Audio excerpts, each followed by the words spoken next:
Apa kabar para sahabat?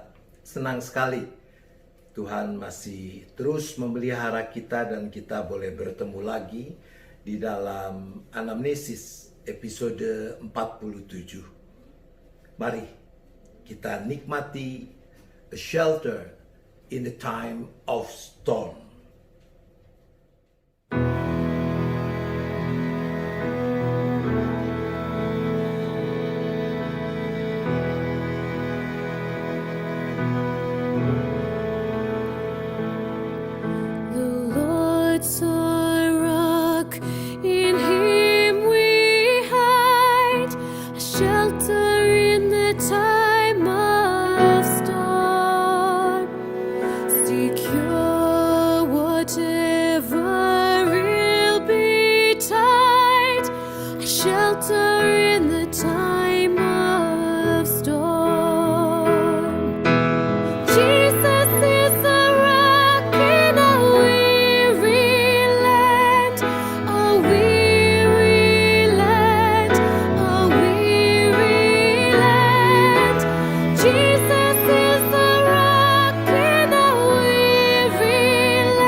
Shade by day, defense by night, shelter in the time of storm.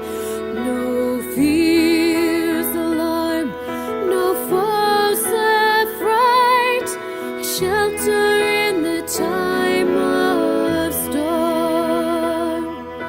The raging storms may shelter in the time of storm. We'll never leave our safe retreat, a shelter in the time of storm. Jesus is the rock in a weary land, a weary land, a weary land. Jesus is the rock in a weary land, shelter in the time of storm.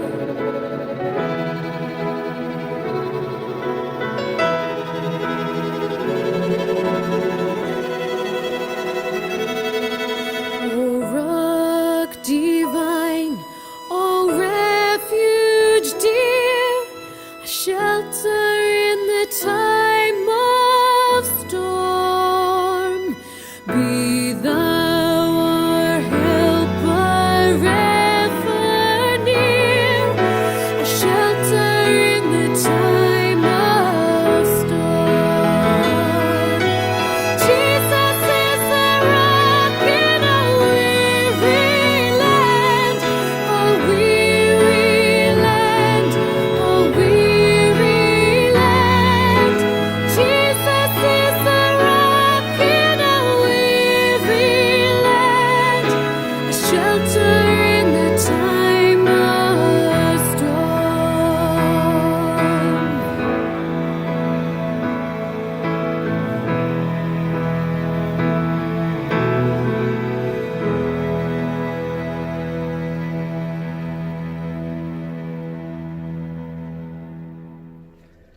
Lagu yang diterjemahkan dengan judul Di Badai Topan Dunia diciptakan syairnya oleh seorang laki-laki yang bernama Vernon John Charlesworth.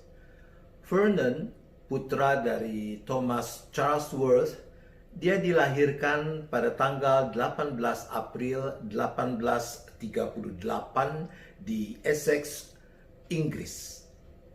Vernon menempuh pendidikan di Homerton College. Dia punya 3 orang saudara laki-laki. 2 orang berimigrasi ke Australia pada tahun 1850 dan yang seorang menjadi pendeta di Inggris. Tahun 1860, Vernon menikahi Eliza Moore. Kelak di dalam pernikahannya mereka dikaruniai 9 orang anak. Nah, tahun 1861, pasangan ini tinggal di Richmond, Surrey, Inggris, dan Vernon dia bekerja sebagai kepala sekolah di sebuah sekolah milik gereja baptis.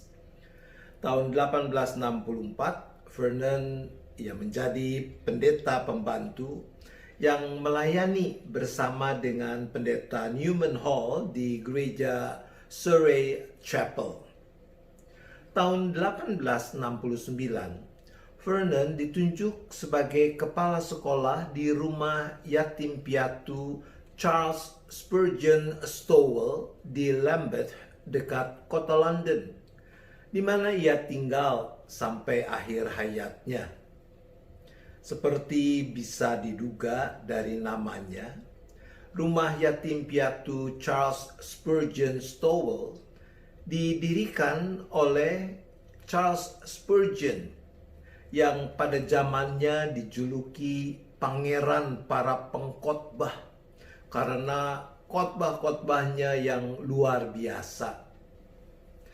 Pada zaman itu, anak-anak yatim piatu nasibnya sangat mengenaskan.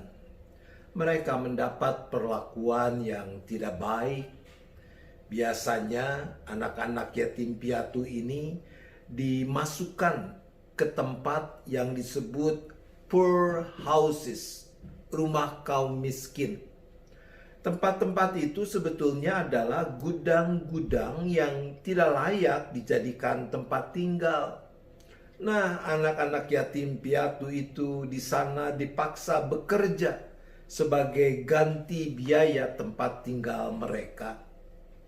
Para bos yang menjaga mereka kejam, jahat, memperlakukan anak-anak ini semena-mena. Mereka tidak mendapat makanan, mereka harus tetap cari makan sendiri. Charles Spurgeon, dia berjuang untuk mengubah kondisi buruk yang dihadapi anak-anak yatim piatu itu. Dia ingin mendirikan tempat yang baik, suasana kekeluargaan yang penuh kasih, menyediakan tempat tinggal, makanan, pendidikan, dan perawatan tanpa biaya bagi para anak yatim piatu tanpa memandang latar belakang agama anak-anak ini. Mula-mula tahun 1867, Charles Spurgeon dia bisa mendirikan rumah yatim piatu untuk anak-anak laki-laki. Karena mendapat dukungan besar dari banyak orang, Spurgeon dia bisa mengembangkannya dengan mendirikan rumah yatim piatu bagi anak-anak perempuan pada tahun 1879. Dan akhirnya komplek rumah yatim piatu Charles Spurgeon Stowell berkembang menjadi distrik tersendiri di daerah London. Vernon yang sejak tahun 1869 mulai menjadi kepala sekolah di sana, akhirnya juga menjadi pemimpin proyek perluasan rumah yatim piatu tersebut. Dan sejak tahun 1871, Vernon dia menjadi pemimpin seluruh komplek rumah yatim piatu Charles Spurgeon Stowell. Vernon dia juga melayani di Gereja Baptis Metropolitan Tabernacle London, membantu Charles Spurgeon. Syair lagu A Shelter in the Time of Storm ditulis oleh Vernon Charlesworth sekitar tahun 1880. Berarti ya sudah sekitar lebih dari 10 tahun Vernon melayani di komplek rumah yatim piatu Charles Spurgeon Stowell. Sahabat, saya tidak menemukan catatan tentang peristiwa khusus yang melatar belakangi lagu ini. Tapi Coba kita hubungkan isi syair lagu ini dengan apa yang dilakukan oleh Vernon. Istilah shelter adalah istilah yang sangat akrab dengan Vernon. Rumah atau tepatnya komplek rumah yatim piatu yang ia pimpin dipenuhi oleh anak-anak yatim piatu yang sangat membutuhkan shelter, penampungan yang bisa memberikan perlindungan, memberikan rasa aman, kedamaian, yang memungkinkan mereka mendapatkan pemenuhan kebutuhan pokok secara cukup, suasana di mana mereka bisa bertumbuh secara penuh. Shelter yang dipenuhi oleh kehangatan kasih. Itu semua tidak mereka dapati selama ini. Sebaliknya, yang anak-anak yatim piatu itu dapatkan adalah ketakutan, kelaparan, siksaan, cemooh, hinaan. Pokoknya jauh dari damai sejahtera. Kehidupan yang mereka jalani bisa kita umpamakan seperti perahu yang diterpa taufan, badai, gelombang. Kita bisa membayangkan betapa mereka merindukan perteduhan yang aman yang dapat memberikan damai sejahtera. Semua yang mereka rindukan itulah yang mereka dapatkan di rumah yatim piatu Charles Spurgeon Stowell. Karena memang itulah yang diupayakan oleh Charles Spurgeon, Vernon Charlesworth, dan para karyawan di Charles Spurgeon Stowell Orphanage. Besar kemungkinan Vernon Charlesworth, dia juga cukup akrab dengan kondisi yang dihadapi para nelayan, pelaut di pantai utara Inggris. Bagaimana secara harfiah mereka memang harus berjuang menghadapi terpaan ombak, gelombang, badai, taufan ketika mereka melaut. Itu sebabnya lagu ini menjadi sangat populer di kalangan para nelayan, para pelaut di pantai utara Inggris. Mereka suka menyanyikannya ketika mereka mendekati pelabuhan di tengah badai. Lagu ini memberi ketenangan kepada mereka. Menurut catatan, publikasi pertama terjadi tahun 1884 ketika lagu ini dimuat dalam sebuah surat kabar kecil di London yang bernama The Postman. Nah, sekitar tahun 1885, setahun sesudah publikasi di surat kabar itu, Ira D. Sankey, orang yang sudah kita sebut namanya beberapa kali dalam anamnesis yang lalu, seorang komposer Amerika. Dia menemani pendeta Dwight L. Moody dalam rangkaian kebangunan rohani di Inggris. Ira seperti biasa melayani sebagai music director. Ira menemukan lagu yang diciptakan oleh Vernon Charlesworth yang saat itu sudah makin populer, paling tidak di pantai utara Inggris. Tapi menurut Ira Sankey, melodi lagu itu agak aneh. Maka Ira menciptakan melodi baru agar lebih mudah dinyanyikan oleh orang-orang yang mengikuti kebangunan rohani yang dilayani oleh pendeta Moody. Nah, itulah melodi seperti yang kita kenal sampai sekarang, yang dalam terjemahan bahasa Indonesia kita temukan di dalam kumpulan Kidung Jemaat nomor 440 dengan judul Di Badai Topan Dunia. Lagu ini meyakinkan kita bahwa di tengah terpaan badai kehidupan seperti apapun, kita akan selamat jika menjadikan Yesus sebagai perlindungan kita. Ketika saya masih kecil, ibu kami suka menyanyikan dan mengajar kami menyanyikan lagu ini.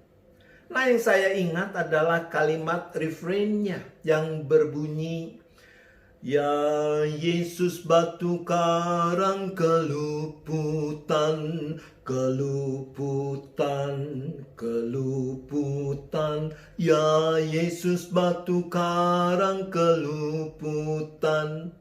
Begitu kurang lebih, saudara-saudara. Istilah keluputan adalah istilah kuno yang sekarang kita tidak gunakan lagi.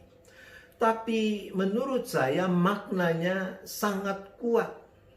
Kalau Yesus dia adalah batu karang keluputan, maka berarti di dalam dan bersama Yesus kita akan terhindar, luput, terlepas, bebas dari titik-titik. Kita bisa mengisi sendiri titik-titiknya. Entah apa yang menjadi badai yang sedang melanda hidup kita masing-masing. Pasti berbeda-beda satu dengan yang lain. Tapi Yesus yang siap menjadi shelter, perlindungan kita adalah Yesus yang sama. Dia yang telah meneduhkan gelombang badai yang hampir menenggelamkan perahu para murid adalah Yesus yang sama yang menyertai kita sekarang ini. Dia yang menjadi perteduhan di teriknya siang dan penjaga kita di waktu malam. Seperti disebutkan dalam bait kedua teks aslinya. A shade by day, defense by night, a shelter in the time of storm. Di dalam Yesus kita menemukan tempat perlindungan yang aman. Oleh karena itu, sahabat, jangan pernah tinggalkan Dia.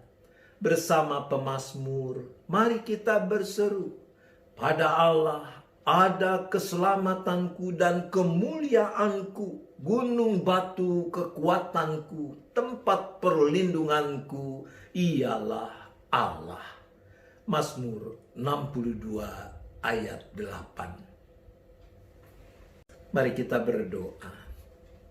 Bapa di sorga, Tuhan yang kami sembah, yang kami kenal di dalam Yesus Kristus dan persekutuan Roh Kudus. Sungguh kami bersyukur ya Bapa, bahwa Engkau bukan cuma Tuhan yang Maha Kuasa, tapi yang di dalam Yesus menjadi nyata bagaimana Engkau bersedia untuk menjadi tempat pernaungan kami, perlindungan kami, tempat di mana kami boleh mendapatkan keamanan, damai sejahtera di tengah terpaan berbagai gelombang, badai, ombak, taufan yang menerpa kehidupan kami. Seperti juga yang berbulan-bulan terakhir kami alami di tengah pandemi ini. Ya Bapa, teguhkan iman kami, pengharapan dan penyerahan kami, supaya kami tetap mau hidup di dalam Yesus Kristus, Sang batu karang yang teguh itu. Kami memohon hanya di dalam nama Yesus. Amin. Mari kita nikmati sambil hayati lagi makna lagu ini bersama Hosana Singer.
Demikian kebersamaan kita dalam anamnesis episode 47 ini.